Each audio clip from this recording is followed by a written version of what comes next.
ಮುಕ್ತಕ ಅಂತ ಹೇಳಿದ್ರೆ ಅದು ಇಂಡಿಪೆಂಡೆಂಟ್ ಅಂತ. ಪ್ರತಿಯೊಂದು ಪದ್ಯವೂ ಇನ್ನೊಂದು ಪದ್ಯಕ್ಕೆ ಅವಲಂಬಿಸಿಲ್ಲ. ಅದರಿಂದ ಆಧಾರ ಇಂಡಿಪೆಂಡೆಂಟ್. 945 ಅಲ್ಲಿ 945 ಮುಕ್ತಗಳಿವೆ. ಅದು ಒಂದಕ್ಕೊಂದಕ್ಕೆ ಲಿಂಕ್ ಇಲ್ಲ, ಅಥವಾ ಒಂದಾದ್ಮೇಲೆ ಇನ್ನೊಂದು ಆ ಥರ ಓದಬೇಕು ಅಂತ ಆಗಲಿ ಯಾವ ಥರ ಇದ್ದಿಲ್ಲ. ಆದ್ದರಿಂದ ಅದಕ್ಕೆ ಮುಕ್ತಕಗಳು ಅಂತ ಕರೆದರು. 70ನೇ ವಯಸ್ಸಿನಲ್ಲಿ 500 ಕಗ್ಗಗಳನ್ನ ಬೈಹಾಟ್ ಮಾಡಿದ್ದಾರೆ. ಓಕೆ, ಮುಂದೇನು ಮತ್ತೇನು ಇಂದಿಗ ಮಾತೇಕೆ, ಸಂದರ್ಭಗಳು ಬರಲಿ ಬಂಧಗಳ ಚಿಂತೆ, ಹೊಂದಿಸುವ ನಾಡು ನಿನ್ನಾಡಲ್ಲ ಬೇರೆ ಏನೋ ಹಿಂದಿನ ಬದುಕು ಮಕ್ಕೊಟ್ಟಿನ ಅಂತ ಅದನ್ನು ಎಕ್ಸ್ಪ್ಲೇನ್ ಮಾಡಕ್ಕೆ ಕೊಟ್ಟರು. ಯಾಕೆ ಯಾವುದೋ ಕಾಲಕ್ಕೆ ಇನ್ಯಾವಾಗಲೂ ಆಗಬೇಕಾದಕ್ಕೆ ಇವಾಗಿಂದ ತಲೆ ಕೆಡಿಸ್ಕೊತಾ ಇದೆಯಾ? ಆ ಸಮಯ ಬಂದಾಗ ಭಗವಂತನೇ ಅದಕ್ಕೆ ಒಂದು ದಾರಿ ತೋರಿಸ್ತಾನೆ. ಹೊಂದಿಸುವ ನಾಡು ನಿನ್ನ ನಾಡಲ್ಲ ಬೇರೆ ಏನೋ, ಒಬ್ಬ ಇರ್ತಾನೆ, ನಿನ್ನ ನಾಡಲ್ಲ ಯಜಮಾನ ಇರ್ತಾನೆ, ಒಬ್ಬ ಎಲ್ಲರಿಗೂ ಯಜಮಾನ. ಅವನು ಪ್ರತಿಯೊಂದು ಸಮಸ್ಯೆಗೂ ಆ ಸಮಯಕ್ಕೆ ಬಂದಾಗ ಅದಕ್ಕೆ ಪರಿಹಾರವನ್ನು ಅವನು ಕೊಡ್ತಾನೆ. ಕಂಟೆಂಟ್ ಇಷ್ಟ ಆದ್ರೆ ಲೈಕ್, ಶೇರ್ ಅಂಡ್ ಸಬ್ಸ್ಕ್ರೈಬ್ ಮಾಡಿ. ಟಿವಿ ಶೋ ಬಗ್ಗೆ ನಾವು ಅರ್ಥ ಮಾಡ್ಕೊಳ್ಳೋದಾದ್ರೆ 10ನೇ ಕ್ಲಾಸಲ್ಲಿ ಕನ್ನಡ ಫೇಲ್ ಆಗಿದ್ರಂತವ್ರು. ನಮ್ಮಲ್ಲೆಲ್ಲ ಫೇಲ್ ಆಗ್ಬಿಟ್ರ ಓದಕ್ಕಾಗಲ್ವಾ, ಅಯ್ಯೋ ಯಾವ ಮಟ್ಟಕ್ಕೆ ಕುಗ್ಗಿಸ್ಬಿಡ್ತಾರೆ ಅಂದ್ರೆ ಅವ್ರ ಜೀವನದಲ್ಲಿ ಏನು ಸಾಧನೆ ಮಾಡೋದಕ್ಕೆ ಸಾಧ್ಯ ಇಲ್ಲ ಅಂತ. ಆತರ ಕನ್ನಡದಲ್ಲೇ ಫೇಲ್ ಆಗಿದ್ದವರು ಕನ್ನಡಕ್ಕೆ ಒಂದು ಭಗವದ್ಗೀತೆ ಕೊಟ್ಟಂತ ಕಥೆ ಇದು. ಸೊ ಟಿವಿಜಿ ಬಗ್ಗೆ ನಿಮಗೆ ತಿಳಿದಿರುವಂತಹ ವಿಷಯಗಳು, ಹಾಗೆ ನೀವು ಹಂಚ್ಕೋಬೇಕು ಅಂತ ಅನ್ಕೊಳ್ಳುವಂತ ವಿಷಯಗಳಿವೆ. ಮಲೇಶ್ವರಕ್ಕೆ ಹೋಗಿದ್ರು, ಹೋಗ್ತಾ 10 ರೂಪಾಯಿ ಜೇಬು ಇಟ್ಕೊಂಡು ಹೋಗಿದ್ರು. ಆಗಿನ ಕಾಲಕ್ಕೆ 10 ರೂಪಾಯಿ ಜಾಸ್ತಿನೇ. 8 ಆನೆ ಟಿಕೆಟ್ ಆಯಿತು, ಇನ್ನು 9,000 ರೂಪಾಯಿ ಇತ್ತು. ಬರ್ತಾ ನೋಡ್ತಾರೆ ಹೊರಗಡೆ, ಮನೆಯಿಂದ ಬಂದು ಹೊರಗಡೆ ಬರ್ತಾರೆ, ಯಾವನೊಬ್ಬ ಪಿಕಾರಿ ಬಹಳ ಇದನ್ನಲ್ಲಿದ್ದ, ಇವರಿಗೆ ತಡ್ಕೊಳ್ಳೋಕ್ಕಾಗಲಿಲ್ಲ. ಆ 9,000 ರೂಪಾಯಿನ ಅವನು ಕೊಟ್ಬಿಟ್ಟು ಇವರು ಅಲ್ಲಿಂದ ಇಲ್ಲಿಗೆ ನಡ್ಕೊಂಡು ಬಂದು ಅದು ಒಂದು. ಆಮೇಲೆ ಇವರಿಗೆ ಸನ್ಮಾನ ಮಾಡಿ 1 ಲಕ್ಷ ರೂಪಾಯಿ ಕೊಟ್ಟರು. ಆಗಿನ ಕಾಲಕ್ಕೆ 1 ಲಕ್ಷ ಅಂದರೆ ಇಮ್ಯಾಜಿನ್ ಮಾಡ್ಕೊಳ್ಳಿ. ಅಷ್ಟಿದ್ದ ಬಲ ಇಸ್ಕೊಂಡು ಎಗಲೇನ ತೆಗೆದು ಗೋಕುಲ ಇನ್ಸ್ಟಿಟ್ಯೂಟ್ ಸ್ಟಾರ್ಟ್ ಮಾಡೋಕ್ಕೆ ಅದಕ್ಕೆ ಕೊಟ್ಬಿಟ್ರು. ಮನೆಗೆ ಬಂದರೆ ಮನೆ ತುಂಬ ನೆಂಟರು. ಸರಿ ಅಂತ ಅಂದ್ಬಿಟ್ಟು ಹುಡುಗನ ಕರೆಸಿ ಒಂದು ಚೀಟಿ ಬರೆದು ಎದುರುಗಡೆ ಅಂಗಡಿ ಕಳಿಸ್ತಾರೆ.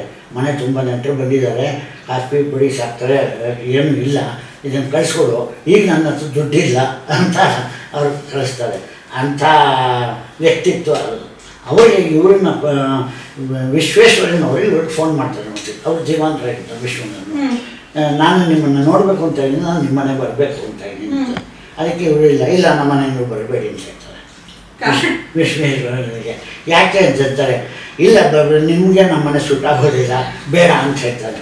ಯಾಕೆಂದರೆ ಇಲ್ಲ ನಮ್ಮನ್ನು ಕೂತ್ಕೊಳ್ಳೋಕೆ ಒಂದು ಕುರ್ಚಿ ಇಲ್ಲ, ಆದ್ದರಿಂದ ನೀವು ನಮ್ಮ ಮನೆಗೆ ಬರೋದು ಬೇಡ, ನಾನೇ ನಿಮಗೆ ಬಂದು ನೋಡ್ತೀನಿ ಅಂತ ಅಂದ್ಬಿಟ್ಟು ಹೋಗಿ ಇವರೇ ಅವ್ರು ನೋಡ್ಕೊಂಡು ಬರ್ತಾರೆ. ಅಷ್ಟು ಒಂಥರ ಮನಸ್ಸು ಬಿಚ್ಚಿ ಮಾತಾಡ್ತಾ ಇದ್ದಂಥ ವ್ಯಕ್ತಿ ಅವರು. ವಿಶ್ವೇಶ್ವರಯ್ಯನಿಗೆ ಇವ್ರ ಮೇಲೆ ಅನುಕಂಪ ಬಂದು ಮಹಾರಾಜ ಹತ್ರ ಮಾತಾಡಿ ಒಂದು ಕೆಲಸ ಕೊಡಿಸ್ತಾರೆ ಅರಮನೆಯಲ್ಲಿ, ತಿಂಗಳಿಗೆ 500 ರೂಪಾಯಿ ಆವಾಗ ಕಾಲದಲ್ಲಿ. ಆದರೆ ಇವರು ರೆಫ್ಯೂಸ್ ಮಾಡಿಬಿಡ್ತಾರೆ. ನಾನು ಯಾರ ಅಧೀನದಲ್ಲೂ ಕೆಲಸ ಮಾಡೋಕ್ಕೆ ಇಷ್ಟ ಇಲ್ಲ, ನಾನು ಸ್ವತಂತ್ರನಾಗಿ ನಾನು ಕೆಲಸ ಮಾಡಬೇಕು. ಅವರು ನಾ ಹೇಳಿದಾಗ ಬರೀ ಅಂತಂದರೆ ಪತ್ರಕರ್ತನಾಗಿ ನಾನು ಅದಕ್ಕೆಲ್ಲ ನಾನು ಇಲ್ಲ, ನನ್ನ ಆತ್ಮ ಒಪ್ಪೋದಿಲ್ಲ ಅಂತಂದ್ಬಿಟ್ಟು ಆ ಕೆಲಸವನ್ನು ಅವರು ರೆಫ್ಯೂಸ್ ಮಾಡ್ತಾರೆ. ಏನು ಉದ್ಯೋಗ ಮಾಡ್ತಾ ಇದ್ರು ಡಿ.ವಿ.ಜಿ? ಅವರು ಇದ್ದಿದ್ರು ಪತ್ರಕರ್ತರಾಗಿ ಇಟ್ಟರು. ಅವ್ರಿಗೆ ಯಾವುದೋ ಒಂದು ಕೆಲವು ಬೇಕಾದಷ್ಟು ಪೇಪರ್ಗಳನ್ನೆಲ್ಲ ಸ್ಟಾರ್ಟ್ ಮಾಡಿದ್ರು ಅವರು. ಎಲ್ಲ ಸಣ್ಣ ಪತ್ರಗಳು, ಈಗಿನ ಅಷ್ಟು ದೊಡ್ಡ ಪತ್ರಿಕೆಗಳೆಲ್ಲ ಆವಾಗಲ್ಲ. ಆಗಿನ ಕಾಲದಲ್ಲಿ ದುಡ್ಡಿಲ್ಲ, ಅಥವಾ ಇನ್ವೆಸ್ಟ್ ಮಾಡಿ ದೊಡ್ಡ ಪ್ರಿಂಟಿಂಗ್ ಪ್ರೆಸ್ ತರಕ್ಕೆ ಅದೆಲ್ಲ ಇಲ್ಲ ಅಂತ ಇದ್ದು ಅವರಿದ್ದು. ಈ ವಿಶ್ವೇಶ್ವರಯ್ಯನವರು ಕನ್ನಂಬಾಡಿ KRS ಕಟ್ಟಬೇಕು ಅಂತ ತೀರ್ಮಾನ ಮಾಡಿ ಮಹಾರಾಜ ಜೊತೆ ಡಿಸ್ಕಸ್ ಮಾಡಿ ಅದಕ್ಕೆ ಏನೇನು ಬೇಕೋ ವ್ಯವಸ್ಥೆಗಳೆಲ್ಲ ಮಾಡಿಕೊಂಡ್ರು. ಆ ವಿಷಯ ಡಿ.ವಿ.ಜಿ ಅವ್ರಿಗೆ ಗೊತ್ತಾಗಿ ಅವರು ಅದಕ್ಕೆ ಅಬ್ಜೆಕ್ಟ್ ಮಾಡಿದ್ರು. ಮಹಾರಾಜನ ಜೀವಣಿ ಮಾಡಬೇಕು ಅಂತ ಅದು ಕಟ್ಟಿ ಏನೇ ಇದು ಮಾಡ್ತೀವಿ ಅಂತ. ಆದರೆ ಅವ್ರು ಕೇಳಲಿಲ್ಲ. ಅವರ ಪ್ರಿನ್ಸಿಪಲ್ ಅವ್ರಿಗೆ, ಇವ್ರ ಪ್ರಿನ್ಸಿಪಲ್ ಅವರಿಗೆ. ಆಮೇಲೆ ಎಲ್ಲ ಆದಮೇಲೆ ಇವರು ಕ್ಷಮಾಪಣೆ ಕೇಳಿದ್ರು ವಿಶ್ವೇಶ್ವರಯ್ಯನವರು. ಅವರು ಪ್ರತಿ ಭಾನುವಾರ ಕಾಶಿಪಾಳ್ಯಂ ಬರೋರು. ಅಲ್ಲಿ ಮುಸ್ಲಿಮ್ಸ್ಗಳು ಜಟಕ ಗಾಡಿಗಳು ಇಟ್ಕೊಂಡಿರ್ತಿದ್ರು. ಇವರು ಆ ಗಾಡಿನ ಕ್ಲೀನ್ ಮಾಡೋದು, ಅದಕ್ಕೆ ಲೂಬ್ರಿಕೇಶನ್ ಆಯಿಲ್ ಹಾಕೋದು, ಚಕ್ರಕ್ಕೆ ಅಲ್ಲಿ ಕಜಾಣೆ ಅಂತ ಬರುತ್ತೆ, ಅದಕ್ಕೆ ಎಲ್ಲ ಹಾಕೋದು. ಸೊ ಒಂದು ಗಾಡಿ ಕ್ಲೀನ್ ಮಾಡಿಕೊಟ್ರೆ 4 ಆಣೆ ಕೊಡ್ತಾಯಿದ್ರು. ಆ 4 ಆಣೆ ತೊಗೊಂಡು ಜೀವನ. ಆ ಥರ ಎಷ್ಟೋ ಗಾಡಿ ಮಾಡ್ತಾಯಿದ್ರು. ಅದನ್ನು ತಗೊಂಡು ಹೋಗಿ ಅವ್ರ ಜೀವನ ನಡೀತಾ ಇತ್ತು. ಅದಕ್ಕೋಸ್ಕರನೇ 600ನೇ ಪದ್ಯ ಬದುಕು ಜಟಕ ಬಂಡಿ ವಿಜಯದರ ಸಾಹೇಬ ಅಂತಂದು ಕುದುರೆ ನೀನು ಬೆಳೆದಂಥ ಪಯಣಗಳು ಮದುವೆಗೋ ಮಸಣಕ್ಕೋ ಹೋಗಿಂದ ಕೊಡಬಹುದು ಪದಪುಷಿ ನಲಿಬಹುದು ಮುಕ್ಕುತ್ತಿಮ್ಮಂತ ಆ ಪದ್ಯ ಅವರ ಬದುಕಿನ ಪ್ರೇರೇಪಣೆ ಇದೆ. ಅವರು ಅದನ್ನು ಸೊ ಅದಾದ ನಂತರ ಅವರು ಮರುಳ ಮುನಿಯನ ಕಗ್ಗ ಬರೀತಾರೆ. ಆದ್ಮೇಲೆ ಬರೆಯೋದು ಅದು ಇದು ಇದಕ್ಕೂ ಅದಕ್ಕೂ ಸಾಕಷ್ಟು ಗ್ಯಾಪ್ ಇತ್ತು ಬರೆದಿದ್ದು. ಆದರೆ ಬರೆದರೆ ಅದು ಪಬ್ಲಿಷ್ ಆಗೋಕ್ಕೂ ಮೊದಲು ತೀರ್ಕೊಂಡಿತ್ತು ಅದು. ಆಮೇಲೆ ಅವರು ಮರಳ ಮನೆಯನ್ನು ಬರೆದಿದ್ದು ಅದು ರಂಗನಾಥ ಶರ್ಮಾ ಅವರು ಅದನ್ನು ಪಬ್ಲಿಷ್ ಮಾಡಿದ್ರು. ಇವರು ಮಂಕುತಿಮ್ಮನ ಕಗ್ಗ ಬರೆದಾದ್ರೂ ಕೆಲವು ಪ್ರಶ್ನೆಗಳನ್ನ ತಮ್ಮ ತಾವೇ ಹಾಕೊಳ್ಳೋದು, ಓದುಗರ ಪರವಾಗಿ ತಾವೇ ಹಾಕೊಳ್ಳೋದು. ಇವರು ಈ ಪ್ರಶ್ನೆ ಕೇಳಿದ್ರೆ ನಾನು ಏನು ಉತ್ತರ ಕೊಡಬೇಕು ಅಂತ ಹಾಗೆ ಪ್ರಶ್ನೆಗಳು ತಲೆ ಹಾಕ್ಕೊಂಡು ಅದಕ್ಕೆ ಉತ್ತರ ಕೊಡ್ತಾ ಇದ್ದರು ಮಂಕುತಿಮ್ಮ. ಇದು ಕಗ್ಗ ಮಂಕುತಿಮ್ಮನ ಕಗ್ಗ ಆದಮೇಲೂ ಅವರ ಮನಸ್ಸಿನಲ್ಲಿ ಬೇಕಾದಷ್ಟು ಸಮಸ್ಯೆಗಳು ಪ್ರಶ್ನೆಗಳು ಹೇಳ್ತಾ ಇದ್ರು. ಅದಕ್ಕೆ ಅವರು ಆವಾಗ 800 ಪದ್ಯ ಬರೆದರು. ಅದಕ್ಕೆ ಏನು ಹೆಸರಿಡಬೇಕು ಅಂತಿದ್ದಾಗ ಅವರು ಇರಲಿಲ್ಲ. ಆಗ ರಂಗನಾಥ ಶರ್ಮರು ಮರಳು ಮುನಿಯನ ಕಗ್ಗ ಅಂತ ಅದಕ್ಕೆ ಇಟ್ಟು ಇದು ಮಾಡಿದ್ರು. ಅದರಲ್ಲಿ ಒಂದು ಕಡೆ ಒಂದು ಪದ್ಯದೆಲ್ಲ ಹೇಳ್ತಾರೆ, ಕಗ್ಗವಿದು ಬೆಳೆಯುತ್ತಿದೆ ಲಂಕೆಯಲ್ಲಿ ಹನುಮಂತ ಹಿಗ್ಗಿ ಬೆಳೆಸಿದ ಬಾಲದಂತೆ ಅಂದರು. ನುಗ್ಗಿ ಬರುತ್ತಿದೆ ದಾಳಿ ಪ್ರಶ್ನೆ ದಾಳಿ ಉಗ್ಗು ಬಾಚ ಬರಬೇಕು ಮಂಕುತಿಮ್ಮ ಮರಳ ಮುನಿ ಅಂತ ಅಂದರೆ ನನಗೆ ಬೇಡ ಅಂದರೂ ಬರ್ತಾ ಇದೆ ನನಗೆ ಈ ಸಮಸ್ಯೆಗಳು. ಅದಕ್ಕೆ ನಾನು ಬಾಯಿ ಚಪ್ಪಳ ತಡೆಯೋಕ್ಕೆ ಆಗೋದಿಲ್ಲ, ಅದಕ್ಕೋಸ್ಕರ ನಾನು ಬರೀತಾ ಇದ್ದೀನಿ ಅಂತ ಅಂದ್ಬಿಟ್ಟು ಅದರಲ್ಲಿ ಮರಳ ಮುನಿ ಅಂತಲೇ ಮನುಷ್ಯ ಹೊಡೆದಾಡೋದಿಲ್ಲ. ಅದಕ್ಕೆ ನನಗೆ ಹೆಸರು ಬರಬೇಕು, ನನಗೆ ಎಲ್ಲರೂ ನನ್ನನ್ನು ಕುಣಿಸ್ಬೇಕು ಅಂತ ಏನು ಹೇಳ್ತಾರೆ ನನಗೆ ಆ ಥರ ನನ್ನ ಬಗ್ಗೆನೇ ಎಲ್ಲ ಮಾತಾಡಬೇಕು ಹಾಗೆ ಅಂತ. ಅದಕ್ಕೂ ಒಂದು ಹೇಳ್ತಾರೆ, ಹೆಸರೆಂಬುದು ಏನು ಹಸುರು ಬೀಸುವ ಗಾಳಿ. ಯಾಕೆ ಹೆಸರು ಅಂತ ಗೊತ್ತಾಗ್ತೀಯ? ಹೆಸರೆಂಬುದು ಏನು ಹಸುರು ಬೀಸುವ ಗಾಳಿ ಹಸೆಯೊಂದು ನಿನಗೇಕೆ ಬ್ರಹ್ಮಪುರಿಯೊಳಗೆ. ಬ್ರಹ್ಮಪುರಿ ಅಂದರೆ ನಮ್ಮ ಜಗತ್ತು, ಇದರಲ್ಲಿ ನಿನಗೆ ಹಸಮಣೆ ಹಾಕ್ಬೇಕಾ? ಶಿಶುವಾಗು ನಿಮ್ಮ ಮನದಿ ಹಸುವಾಗು ಸಸಿಯಾಗು. ಶಿಶುವಾಗು ನಿಮ್ಮ ಮನಸ್ಸಿನಲ್ಲಿ ನೀನು ಮಗು ಥರ ನಡ್ಕೊಪ್ಪ. ಯಾಕಂದ್ರೆ ಮಗುವಿಗೆ ಅವನು ಶ್ರೀಮಂತ ಬಡವ, ಅವನು ಕ್ಲೀನಾಗಿಲ್ಲ, ಅವನು ಹಾಗೆ ಅದು ಆ ಒಂದು ಭಾವನೆ ಮಗುವಿಗೆ ಬರೋದಿಲ್ಲ. ಶಿಶುವಾಗು ನಿಮ್ಮ ಮನದಿ ಹಸುವಾಗು ಸಸಿಯಾಗು. ಹಸುವಾಗುವಾಗಪ್ಪ, ಹಸು ಆದರೆ ಹಾಲು ಕೊಡುತ್ತೆ, ದೇವರ ಅಭಿಷೇಕಕ್ಕೆ ಬರುತ್ತೆ, ಸಾಧು ಪ್ರಾಣಿ ಹಸು. ಸಸಿಯಾಗು ಅಟ್ಲೀಸ್ಟ್ ಒಂದು ಗಿಡ ಮರಗಳಾದರೂ ಆದರೆ ನೆರಳಾರು ಕೊಡುತ್ತೆ, ದಾರಿ ಹೋಗೋರಿಗೆ ಅದೆಲ್ಲ ಕೊಡುತ್ತೆ. ಅಂದರೆ ಯಾವ ರೀತಿ ಆದರೂ ಸಮಾಜಕ್ಕೆ ಉಪಯೋಗ ಆಗುತ್ತೆ. ಅದು ಆಗಲಿಲ್ವ ನಿಮ್ಮ ಕೈಲಿ ಕಸಬರೋಕ್ಕೆ ಆಗಿದೆ ಮಾಡ್ಕೊತೀನಿ. ಅಟ್ಲೀಸ್ಟ್ ಒಂದು ಕಸ ಗುಡಿಸೋ ಕಸಬರೋಕ್ಕೆ ನಾವು ಆಗೋ ಜಾಗ ಶುದ್ಧಿ ಮಾಡುತ್ತೆ. ಅಂದರೆ ನೀನು ಮಾನವ ಯಾವ ಮಟ್ಟದಲ್ಲಿದ್ದಾನೆ ಹೇಗೆ ಆಗ್ಬೋದು ಅಂತ ಹೇಳೋದಕ್ಕೆ ಅದೊಂದು ಇದು. ಹಿಂದೆ ನಾವೆಲ್ಲ ಪ್ರೈಮರಿ ಸ್ಕೂಲಲ್ಲಿ ಓದುವಾಗ ಆ ಟೈಮ್ ಸುಮಾರು 70 ವರ್ಷ ಮಾತನಾಡಿದ್ರು. ಒಂದು ಪದ್ಯ ಇತ್ತು, ಇಟ್ಟರೆ ಸಗಣಿಯಾದೆ ತಟ್ಟಿದರೆ ತುರುಡಾದೆ ಅಂತ. ಅದರಲ್ಲಿ ಅವ್ರು ಯಾರು ಅಂತ ನನಗೆ ಅದು ರೈಟರ್ ಹೆಸರು ಗೊತ್ತಿಲ್ಲ, ಮರ್ತೋಗಿದೆ. ಅವರು ಅಲ್ಲಿ ಮಾನವ ಅಂತ ಹೇಳ್ತಾರೆ. ಅಂದರೆ ಮನುಷ್ಯನ ಒಂದು ಸಗಣಿಗಿಂತ ಕೀಳಾಗಿ ನೋಡ್ತಾರೆ. ಆ ಸಗಣಿಯಷ್ಟು ಉಪಯೋಗ ನೀವು ಬರ್ದಿದ್ದ ಮೇಲೆ ನೀ ಏನು ಮಾಡ್ತೀಯ ಅಂತ. ಆಮೇಲೆ ನಮ್ಮಲ್ಲಿ ಸಾಮಾನ್ಯವಾಗಿ ಏನಾಗುತ್ತೆ ಅಂದರೆ ಎಲ್ಲರೂ ಬದುಕಬೇಕು ಅಂತಾರೆ. ಋಣಮುಕ್ತರಾಗಿ ಅಂದರೆ ಋಣ ಅಂದರೆ ಏನು? ಒಬ್ಬರು 1 ಲೋಟ ನೀರು ಕೊಟ್ಟರೆ ಋಣ, ನೀರಿನ ಋಣ. ಬಟ್ಟೆ ಕೊಟ್ಟರೆ ವಸ್ತು ಋಣ, ದುಡ್ಡು ಕೊಟ್ಟರೆ ಧನ ಋಣ.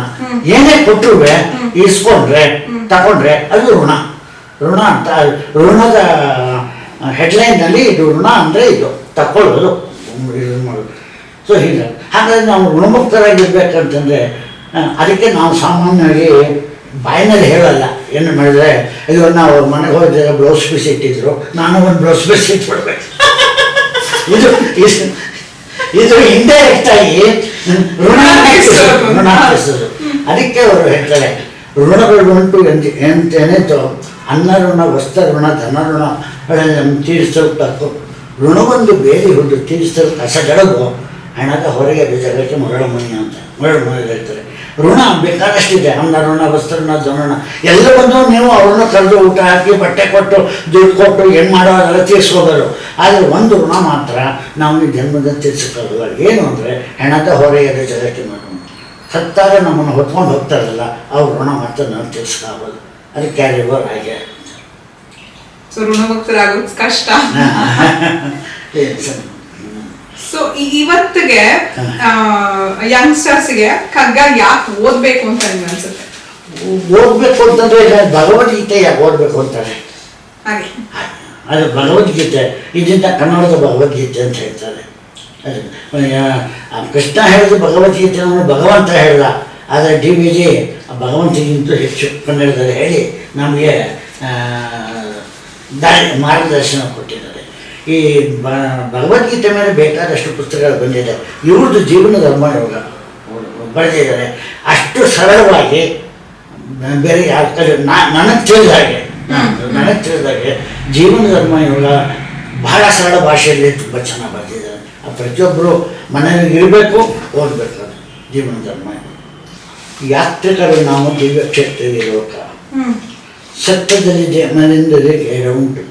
ಯಾತ್ರಿಕರು ನಾವು ಅಂದರೆ ನಾವೆಲ್ಲ ಪ್ಯಾಸೆಂಜರ್ಸ್ ಪ್ರಯಾಣ ಮಾಡ್ತಾಯಿದ್ರು, ಬಂದಿದ್ದೀವಿ, ಈ ಒಂದು ಕ್ಷೇತ್ರದಲ್ಲಿ ಇದ್ದೀವಿ. ಆಮೇಲೆ ಕೆಲವು ಕಾಲ ಕಳೆದ ಮೇಲೆ ಕರೆ ಬಂದಾಗ ಹೋಗ್ತಾ ಇರ್ತೀವಿ. ಯಾತ್ರಿಕರು ನಾವು ದಿವ್ಯ ಕ್ಷೇತ್ರವೇ ಲೋಕ, ಛತ್ರದಲ್ಲಿ ನೇಮದಿಂದ ಇರಲಿಕ್ಕೆ ಎರಡು ಉಂಟು. ಅಂದರೆ ಇದು ಛತ್ರ ಅಂತ ತಿಳ್ಕೊಂಡ್ರೆ ನೀವು ಇಲ್ಲಿ ಬದುಕೋದಕ್ಕೆ ಒಂದು ನಿಯಮ ಇದೆ, ಪ್ರಿನ್ಸಿಪಲ್ಸು ಇದು ಅದು ಉಂಟು. ರಾತ್ರಿ 3 ಆಯಿತು ಹೊರಡನೆ ತರಳಿದರೆ ಪಾರಿಪತ್ತಲ್ಲಿ ಒಂದು ಮಕ್ಕಳು ಅಂತ. ಅಲ್ಲೆಲ್ಲ ಈ ಸಾಮಾನ್ಯವಾಗಿ ಈಗ ಬಿಡಿ ಎಲ್ಲ ಕಡೆನೂ ಹೋಟ್ಲುಗಳು ಅದೆಲ್ಲ ಬಂದ್ಬಿಟ್ಟಿದೆ. ಇದು 1943 ಇದಕ್ಕೆ ನಾವು ಹೋಗಬೇಕು. ಆವಾಗ ಎಲ್ಲ ಕಡೆ ಇದ್ದಿದ್ದು ಬರೀ ಧರ್ಮಚಿತ್ರಗಳು ಮಾತ್ರ. ಹೋದರೆ ಯಾತ್ರಿಕರು ಹೋದರೆ ಕಾಶಿಗೆ ಅಲ್ಲಿ ಹೋಗಿ ತಂಗಿ ಮಾಡಿಕೊಂಡು ಈಗಿನಷ್ಟು ಫೆಸಿಲಿಟೀಸ್ ಇರ್ತಿರ್ಲಿಲ್ಲ. ಇದ್ದರೆ ಧರ್ಮಛತ್ರದಲ್ಲಿ 2 ಜನ ಇರೋರು. 2 ಜನ ಆದಮೇಲೆ ಖಾಲಿ ಮಾಡಬೇಕು. ಅವನು ಪಾರಿಪತ್ಯ ಅಂದರೆ ಮ್ಯಾನೇಜರ್ ಅವನು ಹೇಳಿದ್ರು, ಇಲ್ಲಮ್ಮ ನಿಮಗೆ ದಿನ ಆಯಿತು, ನಿಮ್ಮ ಮುಂದಕ್ಕೆ ಹೋಗಿ ಅಂತ ಹೇಳಿದ್ರು. ಹಾಗೆ ನಾವು ಇಲ್ಲಿ ಬಂದಿದ್ದೀವಿ, ನಮಗೆ ಕರೆ ಬರೋ ತನಕ ನಮ್ಗೆ ಇರ್ಬೋದು. ಕರೆ ಬಂದ ತಕ್ಷಣ ನಾವು ಹೋಗ್ಬೇಕು. ಹಾಗೆ ನಾವು ನಾವು ಕೆಲವರನ್ನ ಅವ್ರು ಆಡೋ ಮಾತನ್ನ ಅರ್ಥ ಮಾಡ್ಕೊಳ್ತೀವಿ. ಆದರೆ ಮನಸ್ಸಿನಿಂದ ಅರ್ಥ ಮಾಡ್ಕೊಳ್ತಿದೆಯಲ್ಲ, ಅದು ಬಹಳ ಇಂಪಾರ್ಟೆಂಟ್. ಮಾತು ಒಂದು ಥರದಲ್ಲಿ ಹೊರಟಿರ್ಬೋದು, ಆದರೆ ಮನಸ್ಸು ಬಹಳ ಸಾಫ್ಟಾಗಿರಬೇಕು ಇರುತ್ತೆ. ಅದನ್ನು ನಾವು ನೋಡಬೇಕಾದ್ರೆ ಅವ್ರ ಅಂತರಂಗಕ್ಕೆ ಹೋಗಬೇಕು. ಅಂತರಂಗದಿಂದ ಅವರೇನು ಆ ವ್ಯಕ್ತಿ ಹೇಗೆ ಅನ್ನೋದು ತಿಳ್ಕೊಬೇಕೆ ವಿನಃ ಬರೀ ಹೊರಗಡೆ ಇದ್ದಿಲ್ಲ. ಪುಸ್ತಕದಲ್ಲಿ ದೊರೆತರಿವು ಮಸ್ತಕದಿ ತಳೆದ ಮಣಿ, ಪುಸ್ತಕದಿ ದೊರೆತರಿವು ಮಸ್ತಕದಿ ತಳೆದ ಮಣಿ. ಈಗ ಇಂಡಿಯನ್ ಡಾಕ್ಟರ್ಗಳು ಸರ್ಟಿಫಿಕೇಟ್ ಅಂದ ಚಿತ್ತಗಳು ಬೆಳೆದರು ತರುತರದ ಪುಷ್ಪ, ಆದರೆ ಮನಸ್ಸಿಂದ ಹುಟ್ಟುತ್ತಲ್ಲ ಅದು ಹೂವಿನ ಗಿಡದಿಂದ ಹೂವು ಬಂದಾಗೆ. ಅದು ಎಷ್ಟು ಆ ಒರಿಜಿನಾಲಿಟಿ ಎಷ್ಟು ಇರುತ್ತೆ. ನೀವು ಪ್ಲಾಸ್ಟಿಕ್ನಲ್ಲಿ ಎಷ್ಟೇ ಬಣ್ಣದ ಹೂಗಳು ಮಾಡ್ಬೋದು, ಅದಕ್ಕಿಂತ ಚೆನ್ನಾಗಿರ್ಬೋದು, ಆದರೆ ಸುವಾಸನೆ ಕೊಡಲ್ಲ. ಹಾಗೆ ಚಿತ್ತಗಳು ಬೆಳೆದರು ಆ ಮನಸ್ಸಿಂದ ಬರುತ್ತೆ ಅರಿವು ತಿಳುವಳಿಕೆ, ಅದು ಬಹಳ ಇದು. ಈಗ ನಾವು ಯಾರು ಹೋದಾಗ ಮಾತಾಡಿದಾಗ ಯಾರು ಹೋದಾಗ ಅವ್ರು ಹೇಳ್ತಾರೆ, ಅವ್ರಿಗೆ ಏನೇ ಆಗಲ್ಲಪ್ಪ ಹೊರಟ ಮನುಷ್ಯ, ಅದರ ಮನಸ್ಸು ಮಾತ್ರ ಬಹಳ ಇದು ಅಂತ ಹೇಳ್ತೀವಿ. ಅದು ಚಿತ್ತದೊಳಗೆ ಬೆಳೆದಿರ್ತದೆ. ವಸ್ತು ಸಾಕ್ಷಾತ್ಕಾರ ಅಂತರ್ವೀಕ್ಷಣೆಯಿಂದ ಯಾವುದೇ ಒಂದು ವಸ್ತುವಾಗಲಿ ಸಾಕ್ಷಾತ್ಕಾರ ಮಾಡ್ಕೋಬೇಕಾದ್ರೆ ನಾವು ಅವರ ಅಂತರಂಗಕ್ಕೆ ನುಗ್ಗಬೇಕು. ಆ ಮನುಷ್ಯ ಯಾವ ದೃಷ್ಟಿಯಿಂದ ಮಾತಾಡ್ದ ಅಥವಾ ಏನು ಅವನ ಮನಸ್ಸು ಎಂಥದ್ದೊಂದು ಅಂತರ್ವೀಕ್ಷಣೆ ಅದು ಮನಸ್ಸು ಶಾಸ್ತ್ರೀತನದಿಂದೆಲ್ಲ ಮಾಡ್ಕೊಡ್ತೀನಿ. ಜಾತಕ ಇಟ್ಕೊಂಡು ಇವನು ಒಳ್ಳೆಯವನು ಅಂತ ಹೇಳುತ್ತೆ, ಅದೆಲ್ಲ ಆಗೋದಿಲ್ಲ. ಎಲೆಯಿಂದ ಮೊಳಕೆ ಹೊಗೆ ಒಂದು ಟೊಮಟೆಗಳಿಲ್ಲ, ಹಳಬಾರು ಒಂದು ತುತ್ತೂರಿದನು ಇಲ್ಲ. ಬೆಳಕಿವ ಸೂರ್ಯ ಚಂದ್ರದಂತೂ ಸದ್ದಿಲ್ಲ, ತುಟಿಗಳನ್ನು ಮಾಡ್ಕೊಡ್ತೀನಿ. ಇದು ಮನುಷ್ಯನಿಗೆ ಇದಕ್ಕಿಂತ ಅಡ್ವೈಸ್ ಯಾರು ಕೊಡೋಕ್ಕೆ ಸಾಧ್ಯ? ನಾವು ಬೋಸ್ ಮಾಡ್ಕೋತೀವಿ, ನಾವು ಮಾಡ್ತಾ ಇರೋ ಜೀವನ ಅನ್ಕೋತೀವಿ. ಎಲ್ಲಿ ತನಕ ನಾನತ್ವ ಹೋಗಲ್ವೋ ಅಲ್ಲಿ ತನಕ ಮನುಷ್ಯಗೆ ಬೆಲೆ ಇಲ್ಲ. ಆ ನಾನತ್ವ ಅದೇ ಸ್ಪೆಷಾಲಿಟಿ ಏನಂದರೆ ಅದಕ್ಕೆ ಆದಿಪ್ರಾಸ ಅಂತ ಹೇಳ್ತಾರೆ. ಆದಿಪ್ರಾಸ ಅಂತ ಪ್ರಾರಂಭದ 4 ಯಾವುದೇ ಮುಕ್ತ ತಗೊಂಡ್ರು 4 ಸಾಲಿನಲ್ಲಿ ಪ್ರತಿ ಸಾಲಿನ 2 ಅಕ್ಷರ ಬಂದೆ. ಅವರು ಕನ್ನಡದ ಎಲ್ಲ ಅಕ್ಷರಗಳನ್ನು ಮೇಲುವೆ ಗಗವನ್ನು ರಚಿಸಿದ್ದಾರೆ. ಅವರು ಅದರಲ್ಲಿ ಬಹಳ ಕಮ್ಮಿ ಉಪಯೋಗಿಸೋದು ಅಪರೂಪವಾದ ಅಕ್ಷರಗಳು ಅಂದರೆ ಶ 2 ಅಕ್ಷರಗಳು ಬಹಳ ಕಮ್ಮಿ ಉಪಯೋಗಿಸೋದು. ಅದರ ಮೇಲೂ ಅವರು ಬರೆದಿದ್ದಾರೆ. ದ್ರಾಕ್ಷಿ ರಸವೇನಲ್ಲ ಜೀವನಕ್ಕೆ ಇಚ್ಚು ದಂಡದ ಹೊರದು ಕಷ್ಟ ಭೋಜನವೇ. ದ್ರಾಕ್ಷಿ ರಸವಲ್ಲ ಜೀವನದ ತಿರುಳಾರಿಗಂ ಇಚ್ಚು ದಂಡದ ಹೊರಲು ಕಷ್ಟ ಭೋಜನವೇ. ದಕ್ಷತೆಯಿಂದ ಇಡುವಂಗೆ 1-2 ಕುಟುಂಬದ ಅಕ್ಷರ ಮಾಕ್ಷಿಕರು ಮಿಟ್ಟಲ್ಲ ಮುಖತಿಮ್ಮ ಅಂತ.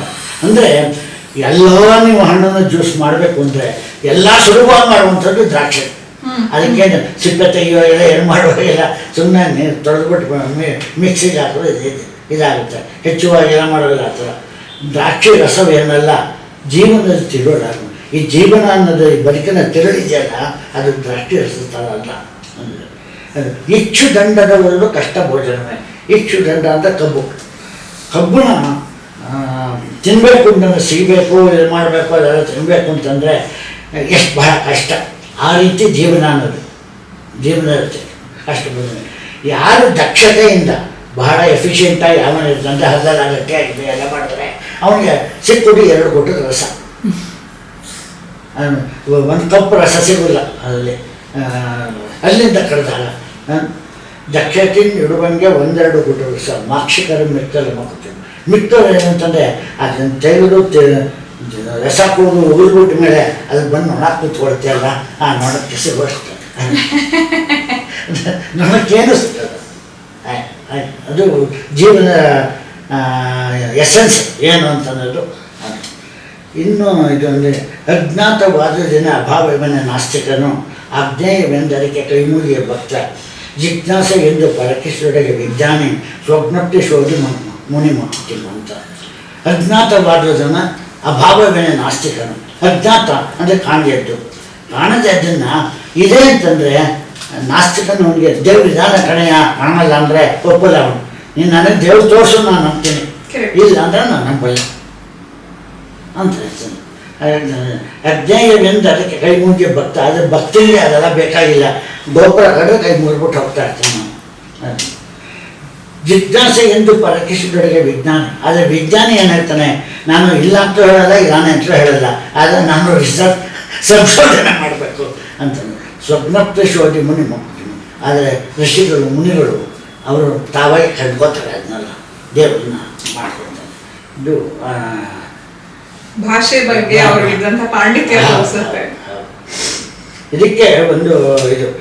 ಹಾಗಾದ್ರೆ ನಾವು ದೇವರನ್ನ ನೋಡೋಕ್ಕಾಗಲ್ವೇ ಅಂದರೆ ನೋಡೋಕ್ಕಾಗುತ್ತೆ. ಅದಕ್ಕೆ ಮಾಡಬೇಕಾದ ಸಾಧನೆಗಳೆಲ್ಲ ಮಾಡಬೇಕು. ಇದಕ್ಕೆ ಒಂದು ಸಣ್ಣ ಕತೆ ಏನು ಅಂತಂದರೆ, ಅಕ್ಬರ್ ಬೀರ್ಬಲ್. ಅಕ್ಬರ್ ಒಂದ್ಸರಿ ಬೀರ್ಬಲ್ನ ಕೇಳ್ತಾನೆ, ಇದು ನೀವೆಲ್ಲ ಎಷ್ಟೊಂದು ಹಿಂದೂ ದೇವರುಗಳನ್ನೆಲ್ಲ ಪೂಜೆ ಮಾಡ್ತೀರಲ್ಲ, ದೇವರು ಇದ್ದಾನೆ ಅಂತಾನೆ. ಇದ್ದಾನೆ ಅಂತ ತೋರ್ಸೋಕ್ಕಾಗಲ್ಲ ಅಂತಾನೆ. ತೋರ್ಸೋಕ್ಕಾಗಲ್ಲ ನಾನು ನಂಬಲ್ಲ ಅಂತಂತಾನೆ. ಇವನಿಗೆ ಇಲ್ಲ ನಾನೇ ಪ್ರಭು ಹಾಗಂತಂದರೆ ನನಗೆ 3 days ಟೈಮ್ ಕೊಡ್ತೀನಿ, ನಮ್ಮ ನೀನು ದೇವರು ತೋರಿಸ್ಬೇಕು ಅಂತ ಹೇಳ್ತಾನೆ. ಇವನಿಗೆ ತಲೆ ಕೆಟ್ಟೋಗ್ಬಿಡುತ್ತೆ. ಮನೆಗೆ ಬಂದು ತಲೆ ಕೆಡಿಸ್ಕೊತಾ ಇರ್ತಾನೆ. ಮಗಳೇ ಕೇಳ್ತಾಳೆ, ಅಪ್ಪ ಯಾಕೆ ನೀವು ಯೋಚನೆ ಮಾಡ್ತಿದ್ದಾರೆ, ಏನಷ್ಟು ಸೀರಿಯಸ್, ಅಯ್ಯೋ ಏನು ಮಾಡಬೇಕಮ್ಮ, ನಮ್ಮ ಹುಚ್ಚಿದ್ದಾರೆ, ನನಗೆ ಈ ಥರ ಹೇಳ್ಬಿಟ್ಟಿದ್ದಾರೆ, ನನಗೆ ಅದಕ್ಕೆ ಯಾಕೆ ಯೋಚನೆ ಮಾಡ್ತೀರಾ, ನಾನು ಬಂದು ಅವ್ರಿಗೆ ಅದಕ್ಕೆ ಉತ್ತರ ಕೊಡ್ತೀನಿ ಅಂತ. ನೀನು ಕೊಡ್ತೀಯ? ಕೊಡ್ತೀನಿ. ನಮ್ಮ ಫ್ರೆಂಡ್ ಕರ್ಕೊಂಡ್ಬಿಟ್ಟು ಬರ್ತಾನೆ. ಮಾರನೇ ದಿನ ಬಂದಾಗ ಹೇಳ್ತಾನೆ, ಪ್ರಭು ನೋಡಿ ನನ್ನ ಮಗಳು ಬಂದಿದ್ದಾಳೆ, ನೀವು ನನ್ನ ಕೇಳಿದ ಪ್ರಶ್ನೆಗೆ ಅವ್ರು ಉತ್ತರ ಕೊಡ್ತಾರೆ. ಏನಮ್ಮ ನೀನು ಕೊಡ್ತೀಯ ಅಂತ.